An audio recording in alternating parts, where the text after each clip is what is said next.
Hello student, स्वागत है आप सभी का। और आज हम आपके लिए लेकर आए हैं नॉन फाइनाइट वर्ब। हम नॉन फाइनाइट वर्ब का बेसिक समझेंगे कि किस तरीके से नॉन फाइनाइट वर्ब काम करता है। By the way, non finite verb होता क्या है? जब हम नॉन फाइनाइट वर्ब में आते हैं तो हमारे पास एक अलग वर्ब का फॉर्म हमें जानने को मिलता है जो रिलेट करता है बेसिक वर्ब फॉर्म से। अब हम कंफ्यूज्ड हो जाते हैं कि इस वर्ब को क्या कहा जाए। लाइक वर्ब की थर्ड फॉर्म हम टेंसेज में भी यूज करते हैं, वॉइस में भी यूज करते हैं, और वो आपको एक तरीके से नॉन फाइनाइट वर्ब के भी अंतर्गत आते हैं। जब वो टेंस के साथ यूज होते हैं तो वो एक फाइनाइट वर्ब का पार्ट होता है, लेकिन जब हम बात करेंगे उसको अलग करके, V3 हो गया, ING हो गया, तो वो एक नॉन फाइनाइट वर्ब कहलाता है। उसका कोई सब्जेक्ट से लेना देना नहीं होता है। बट बिफोर आई स्टार्ट, आप लोगों को बताना चाहूंगा कि अन अकेडमी 20% ऑफर आज रात 12 बजे समाप्त हो रहा है। तो 12 बजे से पहले अगर आप चाहते हैं तो सब्सक्रिप्शन प्लीज जाइए और लीजिए। डिस्क्रिप्शन में लिंक आपको मिल जाएगा, जस्ट उस लिंक पे क्लिक करना है और सब्सक्राइब कर लेना है। जब आप क्लिक करेंगे तो एक बात का ध्यान जरूर रखेंगे कि आपको इस कोड का इस्तेमाल करना है, रंजन 2021। क्योंकि इसी कोड के सहारे आपको 20% का डिस्काउंट मिलने वाला है। अगर आप ये यूज नहीं करेंगे तो आपको नहीं मिलेगा, चाहे आप SSC की तैयारी कर रहे हैं या चाहे बैंक की तैयारी करें, तो ये सबके लिए फायदे की बात है। क्योंकि काफी डिमांड था, जिस कारण से 20 ऑफर जो था, 20% ऑफर, इसको एक्सटेंड किया गया 38 तक। और आज आपको लास्ट डेट है रात 12 बजे तक, तो कोड का इस्तेमाल करके आप 20% डिस्काउंट प्राप्त कर सकते हैं। और अगर आप IIT की तैयारी कर रहे हैं, UG की तैयारी कर रहे हैं, क्लास 8 टू 12 के स्टूडेंट हैं, तो भी आपके लिए एक बहुत बढ़िया ऑफर है। काफी सुनहरा और काफी खुशी का मौका है कि अनअकैडमी लाया है 45 दिनों का प्लस सब्सक्रिप्शन सिर्फ 299 रुपीज में। बिल्कुल सही सुना आपने, सिर्फ 299 रुपीज में। अगर आप मेरा कोड यूज करेंगे रंजन 2021, तो इस 299 में भी आपको 20% का डिस्काउंट मिल जाएगा। यानी 299 में भी आपको 20% का डिस्काउंट मिलने वाला है अगर आप रंजन 2021 कोड का इस्तेमाल करेंगे। अब बात ये कि सर सब्सक्रिप्शन लेंगे फायदा क्या होगा? फायदा होगा कि आपकी लाइव क्लासेस लगेंगी विद इंडिया बेस्ट एजुकेटर्स। और एक नहीं, दो नहीं, बहुत सारी लाइव क्लासेस आपकी होती रहेंगी।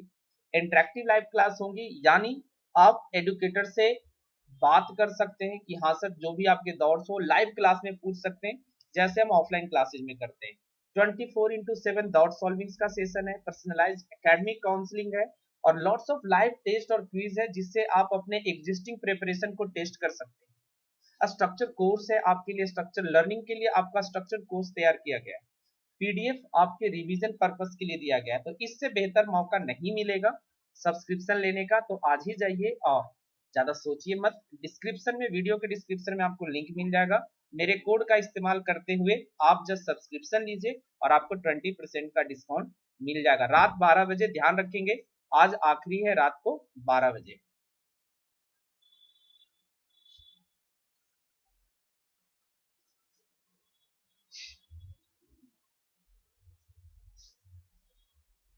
चलिए तो हम देखेंगे।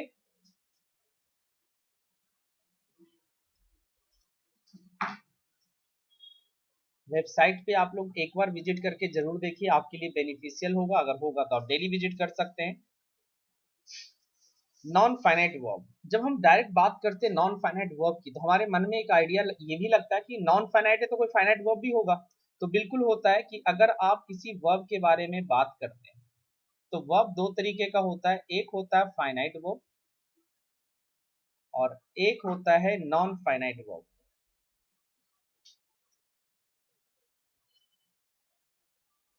फाइनाइट वर्ब वो वर्ब होता है जो सब्जेक्ट के अनुसार, यानी सब्जेक्ट के नंबर पर्सन के अनुसार अनुशासित होता है। लेकिन जब हम बात करते हैं नॉन फाइनाइट वर्ब की, तो इसका ना तो कोई सब्जेक्ट से लेना देना है, ना इसका कोई टेंस से लेना देना है। तो हम नॉन फाइनाइट वर्ब को आगे करेंगे।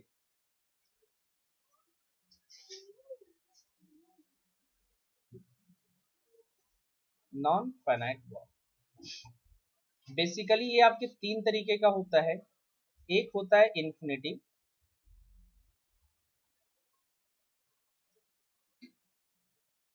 इन्फिनेटिव।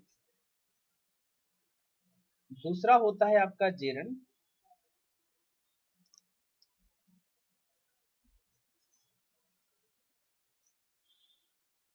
तीसरा होता है पार्टिसिपल।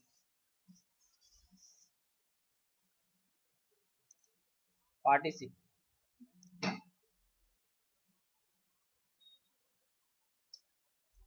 जब हम बात करते हैं इन्फिनेटिव की, जेरंड की और पार्टिसिपल की, तो मन में एक ख्याल जरूर आता है कि यार ये कहाँ का टर्म है, ये कहाँ का टर्म हो गया कि पास्ट पार्टिसिपल हम किसको कहते हैं, प्रेजेंट पार्टिसिपल किसको कहते हैं, और परफेक्ट पार्टिसिपल किसको कहते हैं। एक नया टर्म आपको निकल के आएगा। तो चूंकि मैं आज सिर्फ इन्फिनेटिव बता रहा हूं तो आपको इसके डिटेल्स भी बताऊं। इन्फिनेटिव भी आपका दो तरीके का होता है। एक को कहते हैं फुल इन्फिनेटिव,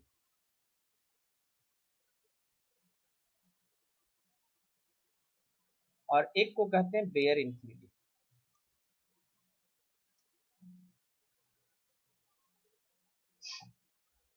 जब हम वर्ब में टू लगा देते हैं, टू प्लस वी वन करते हैं, तो ये फुल इन्फिनेटिव होता है।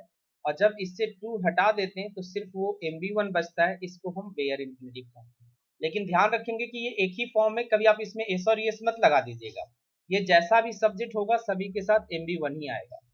अगर हम जेरंड की बात करें तो वर्ब की ING फॉर्म जो होती है वो जेरंड होती है।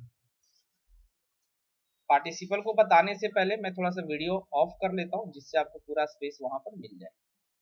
चलिए, जब हम बात करेंगे पार्टिसिपल की, तो पार्टिसिपल हमारा तीन तरीके का होता है। पहला है आपका प्रेजेंट पार्टिसिपल।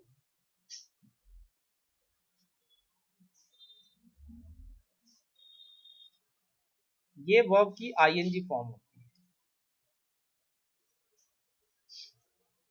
नेक्स्ट है आपका पास्ट पार्टिसिपल।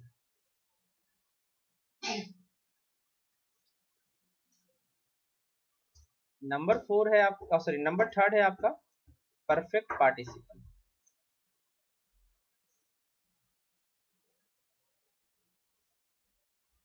आप समझेंगे कि वर्ब की ING जो फॉर्म है वो प्रेजेंट पार्टिसिपल है।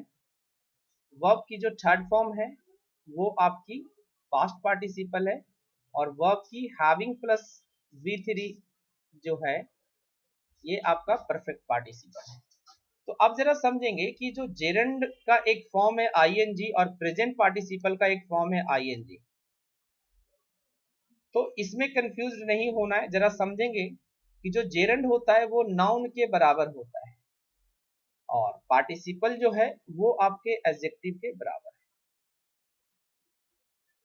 इन्फिनेटिव की भी अगर हम बात करें तो इसका यूज भी हम नाउन के जैसा ही करते हैं, लेकिन प्रॉपर अगर वर्ब की नाउन की बात करें तो वो वर्ब की ING फॉर्म जिसको आप जेरंड कहते हैं। तो ये जनरली पूरा ग्राफ बन गया कि नॉन फाइनाइट वर्ब तीन पार्ट में बटेगा। एक कहलाएगा इन्फिनेटिव, दूसरा कहलाएगा जेरंड, और तीसरा कहलाएगा पार्टिसिपल। इन्फिनेटिव को हमने दो भागों में बांटा, जिसमें हमने फुल इन्फिनेटिव कहा और बेयर इन्फिनेटिव कहा। पार्टिसिपल को हमने तीन भागों में बांटा, जिसमें प्रेजेंट पार्टिसिपल, पास्ट पार्टिसिपल और परफेक्ट पार्टिसिपल आपका मिलकर आया। अब हम थोड़े थोड़े एक एक छोटी छोटी चीजें सीखते चलेंगे कि जैसे हम जब इन्फिनेटिव की बात करते हैं तो इन्फिनेटिव सेंटेंस में कैसा रोल अदा कर सकता है, किस तरह का रोल अदा कर सकता है। चूंकि ये नॉन फाइनाइट वर्ब है तो जनरली इन्फिनेटिव जो होता है हम 2 + V1 को कहते हैं, फुल इन्फिनेटिव कहते हैं। और सिर्फ अगर आपको V1 मिल जाए तो ये कहलाएगा। अब देखिए, पहले V1 को समझ लीजिए कि V1 कब फाइनाइट वर्ब भी होता है V1, और कब V1 नॉन फाइनाइट वर्ब होता है, जरा समझेंगे।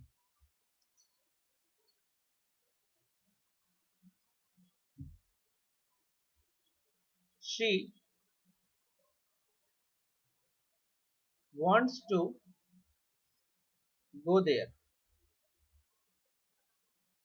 एंड सेकंड है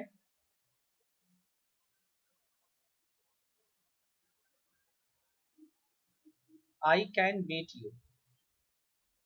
अब देखेंगे एक चीज को कि यहाँ पर वांट्स वर्ब है और यहाँ पर एक बीट वर्ब है, ठीक है। अब दोनों में क्या अंतर है? एक्चुअली ये एस और ईएस फॉर्म है, इसको मैं सेम फॉर्म में लगा दूं तो थोड़ा सा ज्यादा बेहतर है।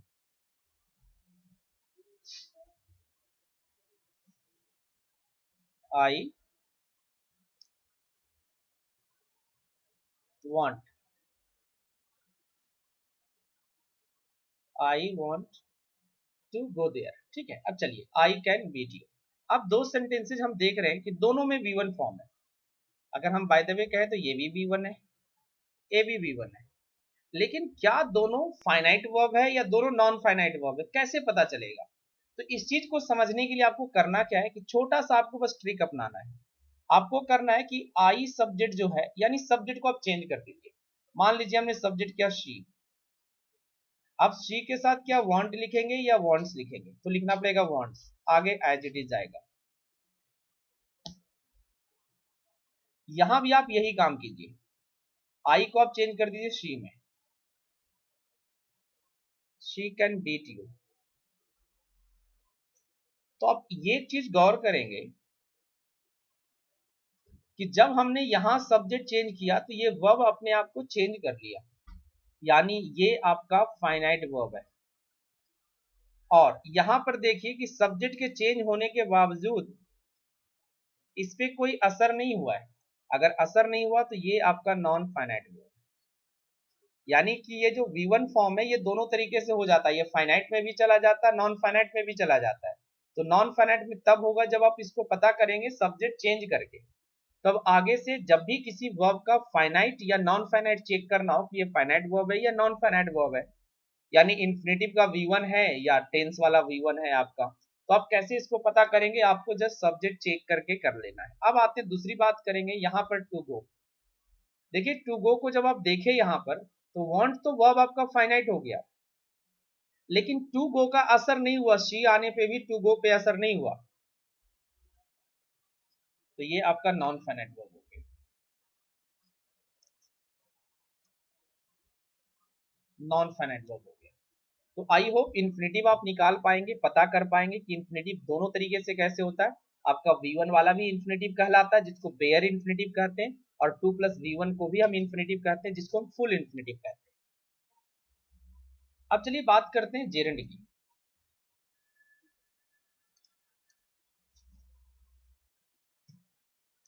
जेरेंड वर्ब की आईएनजी फॉर्म, जेरेंड किसे कहते हैं? वर्ब की आईएनजी फॉर्म। कैसे पता करेंगे कि आप वो जेरेंड है? ध्यान से समझिएगा। जेरेंड किसी सेंटेंस में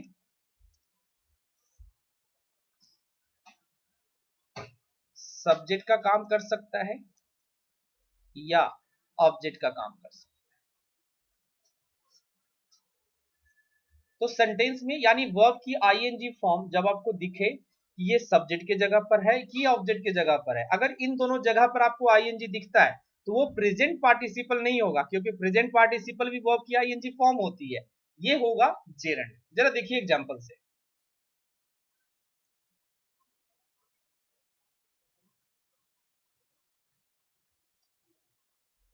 smoking is a bad habit. अब कोई आपसे ये क्वेश्चंस करे कि यहां पर स्मोकिंग क्या है, आईएनजी जेरंड या प्रेजेंट पार्टिसिपल है, तो कहेंगे कि जी यहां पर ये किस चीज का काम कर रहा है? जेरंड का काम कर रहा है। क्यों? क्योंकि ये इज वर्ब का क्या है? सब्जेक्ट है। नेक्स्ट देखिए, आई लव कुकिंग। अब इसमें आपसे कोई पूछे कि कुकिंग यहां पर क्या है, तो देखिए लव यहां पर वर्ब है, इसका ये ऑब्जेक्ट का काम कर रहा है, और ऑब्जेक्ट करने का काम कौन करता है? नाउन। और वर्ब की आईएनजी फॉर्म जो कि नाउन का काम करती है उसको क्या कहते हैं हम? जेरंड। पूरा लिंकअप समझ में आया कि अगर सेंटेंस में सब्जेक्ट या ऑब्जेक्ट का काम वर्ब की आईएनजी फॉर्म कर रहा है तो उसको हम जेरंड कहेंगे, प्रेजेंट पार्टिसिपल नहीं कहेंगे। जरा देखिए, अब हम आगे चलते हैं, ये पढ़ते हैं प्रेजेंट पार्टिसिपल।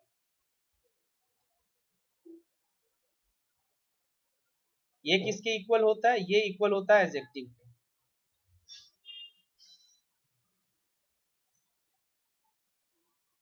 जैसे देखिए, I saw a crying baby. अब यहाँ पर आपसे कोई पूछे कि क्राइंग क्या है, तो क्या कहेंगे, जेरंड है या प्रेजेंट पार्टिसिपल है। तो आप देखेंगे कि ये आपका सब्जेक्ट हो गया, ये आपका वर्ब हो गया, बेबी एक नाउन हो गया, और इस नाउन के लिए आर्टिकल आया है। अब नाउन के पहले क्या आ सकता है, नाउन के पहले नाउन तो नहीं आता है, नाउन के पहले क्या आता है, जेरंड आता है, सॉरी जेरंड बोल रहा हूं, नाउन के पहले क्या आता है, एडजेक्टिव आता है, ये हो गया एडजेक्टिव। अब हम एडजेक्टिव को कैसे पता लगाते हैं, आप इसको पता लगा सकते हैं व्हाट काइंड ऑफ से पता लगा सकते हैं। What kind of baby I saw, a crying, it means रोता हुआ बेबी मैंने देखा।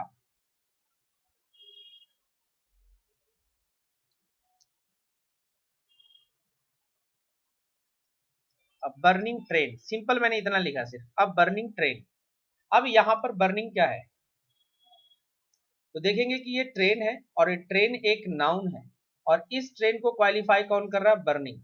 ये बर्निंग आपका क्या होगा, एडजेक्टिव, और एडजेक्टिव होगा तो ये होगा प्रेजेंट पार्टिसिपल, ये जेरंड नहीं होगा। पॉइंट आई हो, प्रेजेंट पार्टिसिपल और जेरंड में भी समझ में आ गया होगा डिफरेंसेस। पार्टिसिपल की जब आप बात करेंगे ना, तो ये जो वर्ब की आईएनजी फॉर्म है, इसके बाद एक नाउन जरूर आएगा जिसको ये क्वालिफाई कर रहा होगा। ये जब हम कॉन्सेप्ट्स बताते हैं तो इस चीज को मैं ध्यान रखता हूं कि आप गलती इस चीज का ना कर ले कि क्या जेरंड के बाद ऑब्जेक्ट नहीं आ सकता, जी जेरंड के बाद भी ऑब्जेक्ट आ सकता है। तो ध्यान ये रखना है कि आईएनजी के बाद नाउन तो आएगा, लेकिन ये इसके लिए, मतलब ये जो आईएनजी है ये इसको क्वालिफाई करेगा, नाउन को क्या करेगा, क्वालिफाई करेगा। आप जरा देखिए, एक लिटिल बिट कंफ्यूजिंग वन है, अगर आप लोग कंफ्यूज हुए इस क्वेश्चन से तो हमें कमेंट करके बताइएगा, मैं लाइव सेशन कुछ चीजों का लूंगा। जैसे देखिए, अगर हमने लिखा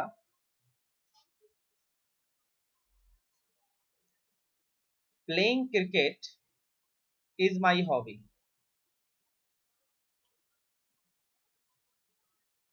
अब आपसे कोई पूछे कि प्लेइंग क्या है जी, प्रेजेंट पार्टिसिपल है कि जेरंड है, तो हम इसको चेक करने के लिए क्या करेंगे कि हमारे पास एक वर्ब दिख रहा है, हमारे पास एक वर्ब दिख रहा है इज, अब इसका सब्जेक्ट पता लगाएंगे, क्रिकेट इज माई हॉबी है कि प्लेइंग इज माई हॉबी है। तो ध्यान आएगा, समझ में आएगा कि नहीं सर खेलना मेरा हॉबी है, वो अलग बात है कि खेलते क्या है, क्रिकेट जो मेरा हॉबी है। तो यहां पर बाय द वे ये इसके सब्जेक्ट का ही काम कर रहा है, तो ये हो गया जेरंड। अब बात आएगी कि सर, एक सेकेंड, अब आपको ख्याल आ रहा होगा कि सर तो फिर इसको क्या कहेंगे हम, क्रिकेट को। तो एक चीज समझिए, एक चोर को किसी भी जगह बैठा दिया जाए वो कहलाएगा चोरी। तो सेम तरीके से एक वर्ब, ठीक है, माइट बी एग्जांपल शायद ज्यादा सुटेबल ना हो, एक वर्ब है जो कि नाउन बन के काम तो कर रहा है, लेकिन ये अपने अंदर जो वर्ब वाली क्वालिटी वो खोता नहीं है, उसको हम जेरंड बना देते हैं, सेंटेंस में सब्जेक्ट की जगह पे बैठा देते हैं, लेकिन उनके अंदर जो क्वालिटी है वर्ब वाली वो रहता है। चूंकि ये ट्रांजिटिव वर्ब है तो ये अपने साथ ऑब्जेक्ट ले सकता है, तो ये इसका ऑब्जेक्ट भी हो गया। आप कहेंगे सर सब्जेक्ट का ऑब्जेक्ट हो सकता है क्या, बिल्कुल हो सकता है, अगर वो सब्जेक्ट एक वर्ब है। अब यहां पर इसको प्रेजेंट पार्टिसिपल आप नहीं कहेंगे, ठीक है। चलिए, किसी तरह का अगर आपको कंफ्यूजन हो, कोई डाउट्स हो, तो आप हमें जरूर बताएं। बाकी पास्ट पार्टिसिपल बड़ा आसान सा है, अगर आप लोग को लगेगा कि सर इसे भी बता दीजिए तो कभी नेक्स्ट क्लास में मैं उसे भी बता दूंगा। तो ये बेसिक्स था, फंडामेंटल्स था कि नॉन फाइनाइट वर्ब होता क्या है, किस तरीके से इनका इस्तेमाल हम अपनी लाइफ में करते हैं, अपने डे टू डे स्पीकिंग में करते हैं। चलिए मिलेंगे हम एक नए वीडियो में, और जाते जाते बस इतना ही कहूंगा कि आप लोग बस वीडियो को ना शेयर करते रहिए। अगर 10 बच्चे भी देखते हैं, तो 1 लाख सब्सक्राइबर लगभग पूरे होने वाले हैं, बट स्टिल बच्चे व्यूज बड़ा कम करते हैं, वॉच बड़ा कम करते हैं। तो मैं चाहूंगा कि आप लोग शेयर जरूर करिए अपने दोस्तों के बीच में, ज्यादा से ज्यादा इसे शेयर करिए। थैंक यू सभी को।